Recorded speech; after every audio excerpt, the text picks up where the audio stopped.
This is a demonstration of Qlik for project portfolio management. Most project systems are designed for reporting at a project level and provide little reporting across an organization's entire portfolio of projects. However, often even at the project level, information is spread across multiple systems and is difficult to analyze together. Qlik allows you to bring this information together into a single reporting application and to analyze a single project or any grouping of projects across the organization. Each Qlik application is made up of multiple sheets, which allows you to analyze your data from many different perspectives, such as project status, financials, or dependencies between projects. Let's start with the dashboard sheet, which provides a summary view. From the KPIs across the top, we see that we have 60 active projects, of which more than half are in a problem or warning status. The map shows us where these projects are located, while the bar chart shows us where our budget overruns are located across our portfolio. Most organizations need to analyze their projects across different portfolio groupings. In this example, we can choose either division, office, or state. As we make selections, the bar chart and table update to show us the relevant groupings. Let's focus on New South Wales, as much of the budget overruns are located there. Notice how all visualizations instantly update as we make a selection. The Qlik in-memory associative data engine, or QIX engine, is incredibly fast. I can focus in on any visualization, and making selections is simple and intuitive, whether using a mouse and PC or your finger with a tablet and smartphone. In fact, Qlik reporting applications will adapt to any device or screen size, even smartphones, as illustrated when I adjust the browser window. But Qlik doesn't limit you to just making selections via what is available on the sheets. You have access to the whole story in your data across every field in the data model. Let's take a look how. The global field selector allows us to access every field in the data model and also to see the relationships between all field values. Fields with selections applied appear across the top row, with the values selected highlighted in green. We can then see the relationship between our selections and all of the other field values, which are highlighted in white and grey. Values in white are associated with our selections, so we can see that these are the project managers responsible for our selected projects. Values in grey are not associated with our selections. The grey values are typically lost or hidden with other reporting systems, as they are excluded by the user's filter selections. However, these values are often more important than the associated values. For example, often we want to see the managers without an active project, or we want to see the customers who have not yet purchased a project. We can also select from the excluded values. If we want to see which projects George Hoover is managing, we simply select him, and then we can see the values in all other fields associated with him. Another simple way to make selections is to use the global search utility. This capability is unique to Qlik and allows you to instantly access the data you are interested in. Let's say I want to find all of the projects in the institutional division that Lee Matthews is managing. I simply begin typing institutional, and Qlik begins to make suggestions based on the values in the entire data model. I can then select one of the suggestions. Note that Qlik provides results in both as charts, where the value is mentioned, and also as suggested field selections. Let's also search for Matthews, and in the resulting field selections I see the first pair are the ones that I'm after. Instantly, now I can see that Lee Matthews is managing 15 projects in institutional, and 8 of them have a red status. That is not good. Let's switch to the project status sheet to see what is causing this. Notice that the selections I've already made follow me wherever I go in the application. This allows me to easily follow my nose through the application and to always be able to ask and answer the next question. If we focus in on the red projects, we can see the problems are mostly caused by resourcing issues and also a lot of medium-level problems with scheduling. It sounds like we might have some staffing issues, but let's look into that in a moment. Right now, I'm curious as to whether I can cancel any of these projects. In the chart on the right, I can see from the x-axis that many of them have barely started. And I can see from the y-axis that a handful of them actually have forecast negative returns, so cancelling them might be a good idea. Let's focus on this data warehouse project. It has a budget of over $1 million, so it will provide quite a saving if we can cancel it. If I select that one, and then move to the project dependencies sheet, I can see whether cancelling it will affect any other projects. We can see from the dependency chart below that there are 3 projects dependent on the data warehouse migration project.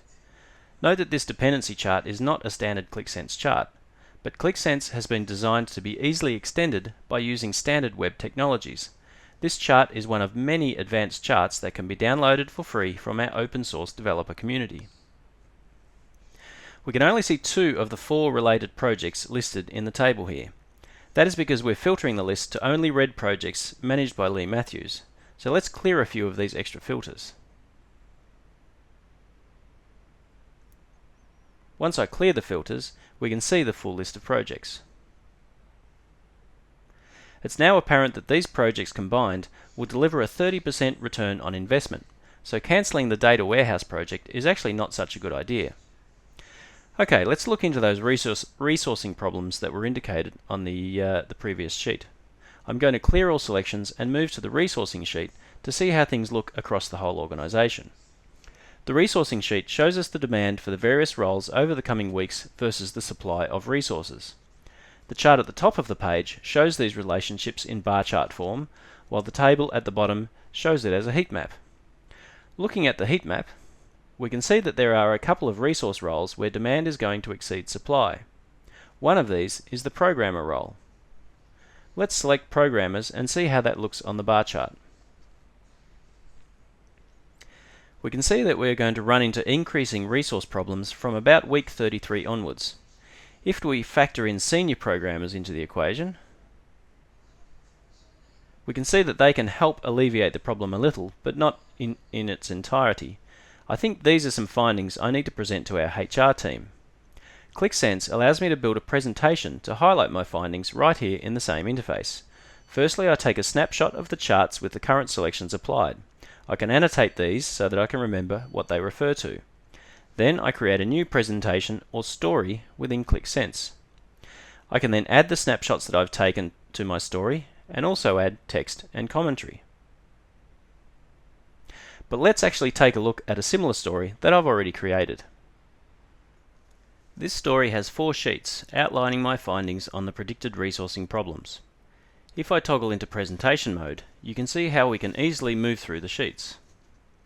The beauty of this presentation capability being built into QlikSense means that if anyone questions the numbers or asks for more detail in the meeting, we can quickly jump out to the application itself and do some analysis there to answer those questions. After resolving any queries, we can then instantly switch back to the presentation and continue on where we left off. One business requirement that QlikSense has been specifically designed for is self-service analytics. Self-service means different things to different people. For some, it's enough to be able to make selections and change the dimensions and measures displayed using a simple interface such as these radio buttons. Other users may wish to modify or build new sheets with new visualizations. Finally, some users may wish to build completely new applications from scratch. So far we have illustrated the first scenario, where users can answer questions by interacting with the existing visualizations. Let's take a look at the second scenario, modifying and creating new sheets. We will assume that I want to do some analysis of projects by Project Manager. If we click on the list of available sheets, we see that the administrator has granted me the ability to create my own sheets. So let's create a new one. I can then toggle into edit mode and access the chart toolbox from the left hand side. Let's add a bar chart to show active projects by Project Manager. If users will be creating new content, it's important to have a level of governance to ensure that everyone is using consistent data and calculations. QlikSense provides this governance in a number of ways, but one aspect I want to highlight here is the master library of dimensions and measures. Within each application, you can expose a library of predefined dimensions and measures, and users then leverage this library to quickly and easily create their charts. This allows you to deliver self-service analytics within a governed framework that ensures all users are still talking the same language and using approved calculations.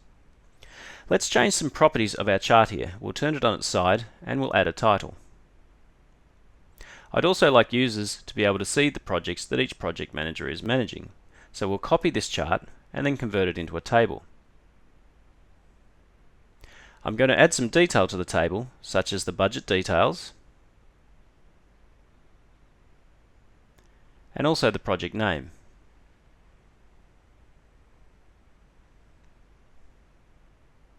Note that I don't need to do anything to integrate this sheet into my application.